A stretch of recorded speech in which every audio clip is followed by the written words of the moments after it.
In this final segment, the conclusions, we're going to think about what the future might hold. Now, predicting the future is difficult, of course, but in the IT industry, we're in the business of creating it. So let's look forward and see what we might reasonably hope to do over the next 10, 20, or 30 years. Let's look first of all at what the last few years have brought. And here we did a survey of the costs of cybercrime in 2010 to 2011, and again in 2017 to 18, which showed something remarkable, namely that the ecosystem had become fairly stable. Now, what this means is that in developed countries like America and Britain, the Netherlands and Germany, we're each paying a few pounds or dollars or euros per head per year for pure cyber crimes, for the kind of crimes that didn't exist before we had computers hooked up to the internet. We're also paying a few tens of pounds or euros or dollars per year for payment fraud, which used to be done differently before the internet came along, but is generally the same kind of offence. And we're also paying a few tens per year for the cybercrime infrastructure of botnets and the things that we do to counter that, such as spam filters and antivirus and so on. However, all of these costs are dwarfed by the few hundreds of pounds or dollars or euros per head per year that we're paying for tax fraud and welfare fraud, which are very, very old types of offence, and which now are often counted as online fraud because people file their tax returns online and make their welfare claims online.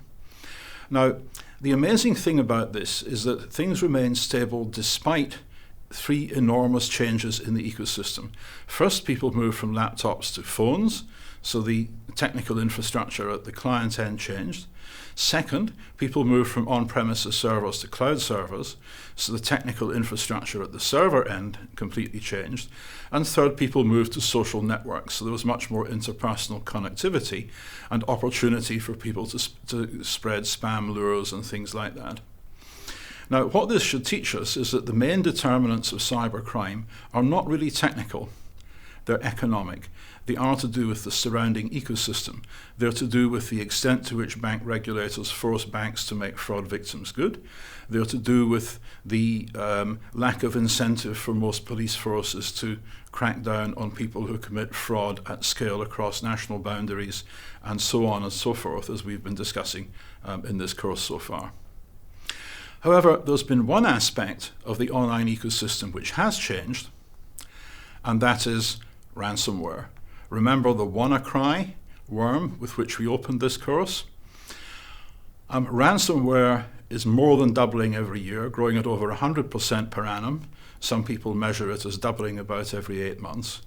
And the main thing that changed to enable ransomware was Bitcoin and other cryptocurrencies, because suddenly ransoms could work. Ransoms used to be tried in the old days. There was never much of a problem kidnapping the heiress or her dog, but the problem was collecting the big bag full of £20 notes that her father left under Waterloo Station Bridge, because then the police would follow you home and they'd catch you. Ransomware became possible when Bitcoin made it possible for people to collect ransoms at a distance in relative safety.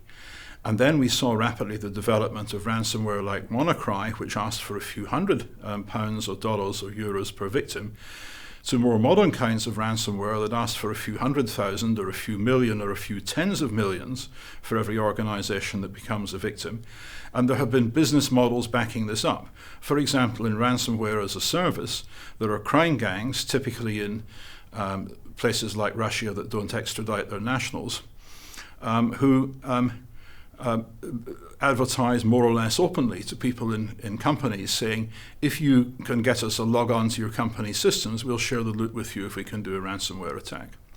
And this has enabled ransomware to be scaled up, and it means that many firms now have capable, motivated opponents, which simply didn't exist before.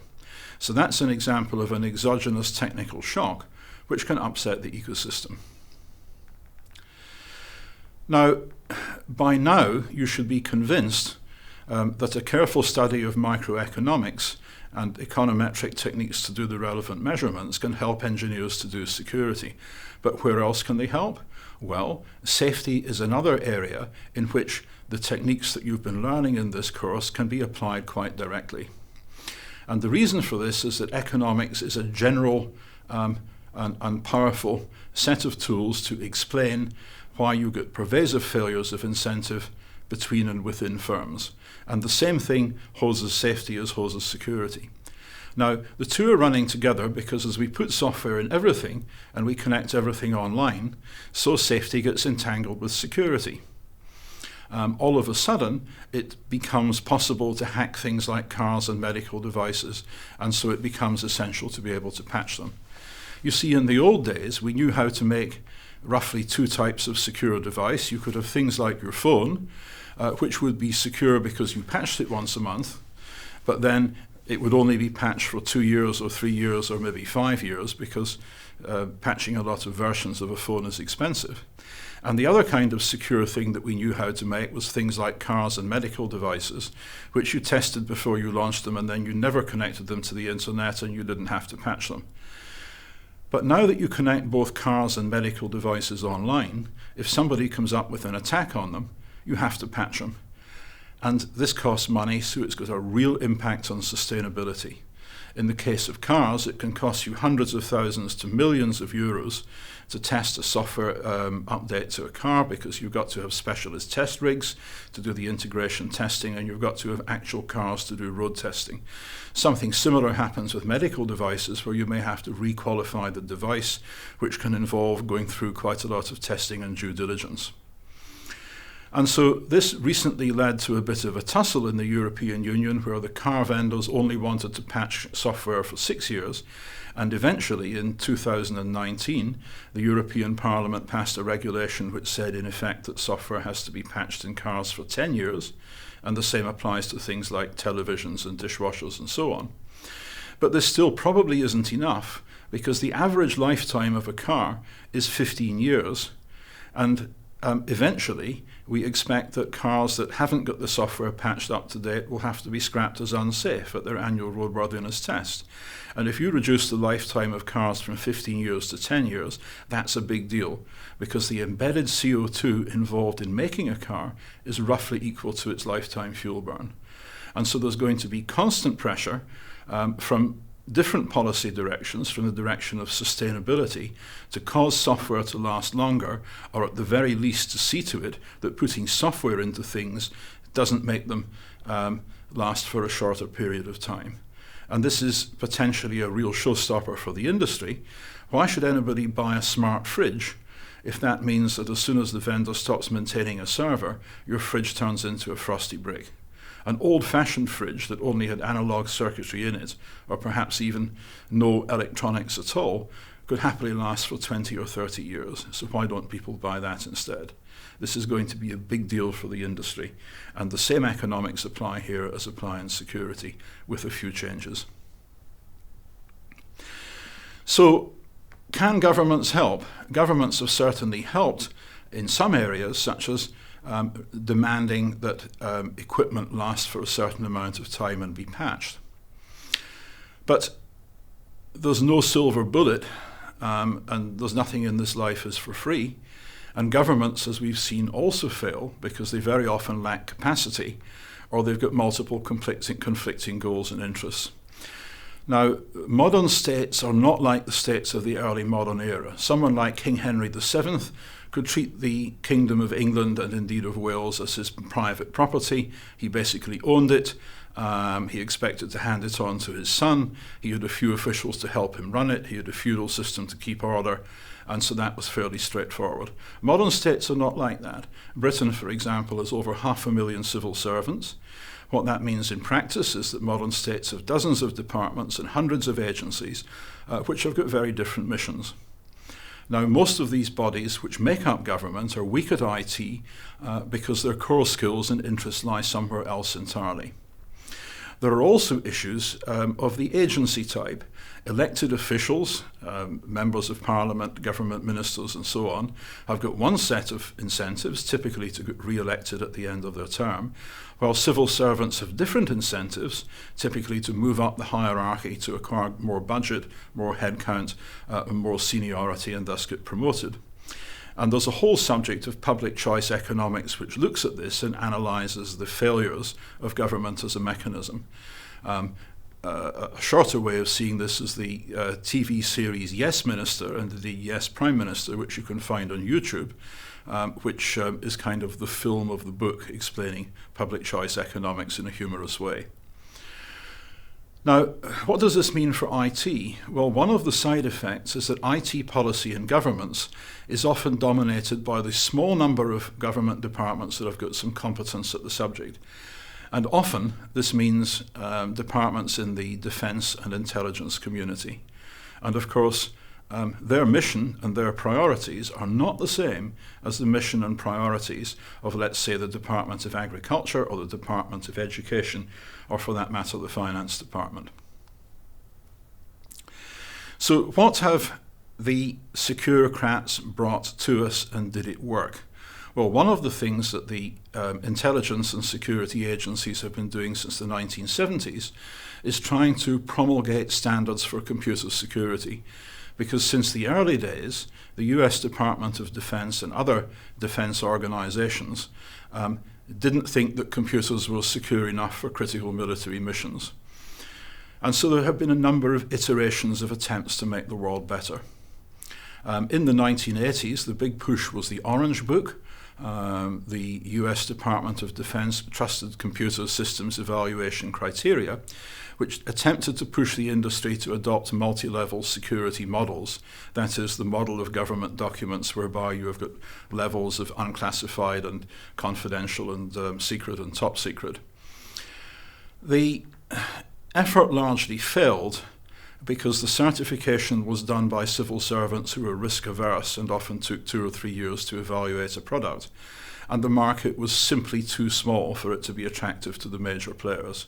The total market for military computer systems might be, in America, 1 million units. And for Microsoft to be bothered to produce a separate product, they would have had to see a market of perhaps 100 million units. So 20 years ago, there was a shift, and the NATO countries moved to the common criteria, where the idea was to use vetted commercial labs to certify products according to your policy of choice. So you didn't have to use the military security policy. You could have a policy that was optimized for, say, your bank smart card or the tachograph in a truck or whatever. And this was gamed like mad by vendors who were choosing the easiest ride. In Europe, for example, the usual game that people played was to use evaluation labs in Eastern Europe, which would give you a much easier ride than evaluation labs in, say, the Netherlands or Germany. And so then, because of single market rules, government purchasers found themselves being invited to trust equipment, products, software, whose certifications they didn't actually trust. And this led to all sorts of tensions. And very often common criteria evaluations were chosen by firms who wanted a certificate of security rather than the actuality of security. Another attempt was the ISO 27000 series of standards, which are about documenting the security practice in your business. And these became a big earner for the big accountancy firms because they would tell their audit clients, you'd better have ISO 27000 accreditation because that will enable you to tell your shareholders that your computers are secure. However, in practice, this didn't stop attacks. In one case after another, firms got hacked and sometimes got taken for large amounts by ransomware, despite the fact that they had ISO 27000 certification. And why? Because when the accountants come round and ask the people at the company, do you do X? And the guy in the company said yes, he was mistaken or lying. So as a practical matter, ISO 27000 became a means for companies to be shaken down for big accountancy fees, but didn't actually improve the world very much. There was something similar with PCI DSS. These are the standards imposed by the card brands, Visa and MasterCard, on merchants who want to accept credit card transactions. And again, these end up costing money that you have to pay to your accountants to tick a whole lot of boxes, which may or may not actually make the world more secure. Finally, since Britain left the European Union, GCHQ strode away from the common criteria, saying, well, that was completely broken, we're fed up having to rely on these rubbish evaluations. And they brought in a separate scheme called Cyber Essentials, which you now need in order to be a UK government supplier. And this was a brave attempt, but it turned out in its first iteration to have a number of bugs in it. For example, Cyber Essentials insists that every piece of kit that you've got and every piece of software that you use have a death date, a date to which software updates are guaranteed.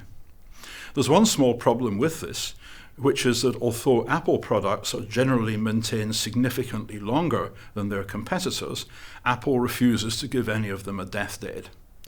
And therefore, in theory, you can't use any Apple products if you're in a company that's trying to sell to the government. And when people went to the government and said, look, what's the process for changing the requirements for Cyber Essentials? Well, there was some humming and hawing, and it turns out that although you're supposed to be able to patch your software, there doesn't seem to be any mechanism whereby the government can patch its standards once it's apparent that there's a bug in them. But that's not all. Over the past 30 or so years, since 1993, we've been engaged in what's called the crypto wars. After President Clinton was elected to power in the White House, the National Security Agency persuaded him to enact a policy saying that if people wanted to encrypt stuff, they had to do so in such a way that the NSA would be able to decrypt the material if they had to. And this followed a long-standing informal policy that intelligence agencies want to protect some of their own government's traffic, but they would really rather like to be able to spy on their citizens and on rival states. The Clipper chip turned out to be a bust because researchers found bugs in it which completely discredited it. And then there was a series of further rounds in the first crypto war during the 1990s where, for example, the Western powers got together and put export controls on cryptography with long enough keys to make cryptanalysis difficult. And this is still causing problems today because, for example, the Philips MIFARE chip turned out to have only a 48-bit key and was easy to break. And to this day, there are thousands of buildings that are easy for competent burglars to get into because they use MIFARE cards as the key entry system. Similarly, we've had an epidemic of car theft because lots of remote key entry systems for vehicles date back to this period, and the cryptography isn't very good. So there's been very significant collateral damage from the first round of the crypto wars. After the 9/11 terrorist attacks, the crypto wars went underground for a while, and then in 2013, Ed Snowden, an NSA contractor, revealed that the NSA had been doing an awful lot of things that it shouldn't have been doing and that were blatantly against the law, as indeed had other intelligence agencies. For example, the NSA had a program called Bull Run, which was all about crypto enabling, as they called it. In other words, messing around with commercial products and standards so as to enable backdoor cryptanalysis. And there were a number of famous cases here. For example, there was a random number generator standardized by NIST, which turned out to have a backdoor in it, which was adopted by manufacturers of routers and various other pieces of equipment, which as a result were able to be hacked. Another example was Operation Socialist, where Britain's agency GCHQ hacked into Belgacom by compromising the laptop of a Belgacom sysadmin in order to be able to wiretap the European Commission at a time when Britain was a member of the European Union. And that was a pretty jaw-dropping piece of cheek. It was as if the First Minister of Scotland had got Police Scotland to hack British Telecom so that she could wiretap what was going on in Whitehall. So after a number of revelations like this, people decided that it was time to have end-to-end encryption so that communications between your device and somebody else's device don't end up being available at a server in the middle, which is the case if you use email. And end-to-end encrypted messenger services like WhatsApp and Signal have become one of the defaults, and as a result, they have become the big target for the intelligence agencies. The intelligence agency's problem is how do you go about reading a WhatsApp message that is sent, for example, between a Saudi diplomat and an Iranian diplomat at a meeting in Peking. Now, you can tap either end if you use malware, But if you do that too often, then your malware will be noticed and Apple will patch the bug. And so is there a better way to break WhatsApp? Well, what is being attempted at the moment by means of laws before the British Parliament, the European Parliament, the Canadian Parliament, and one even introduced in the US Congress, is the idea that government should be able to mandate companies that sell messenger software to put wiretaps into the client.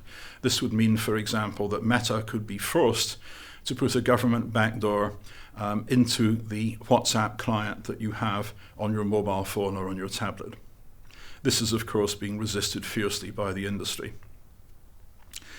Now, I don't propose to go into the arguments for and against that at the tactical level, but I think that instead we should look at the geopolitical level because the world has changed over the last couple of years. We are now looking forward to the prospect of an extended Cold War 2.0, where the democracies in North America, Western Europe, and in some Asian countries like India, Japan, and Australia, on the one hand, are facing up to China, Iran, Russia, North Korea, and perhaps one or two authoritarian countries in the other corner.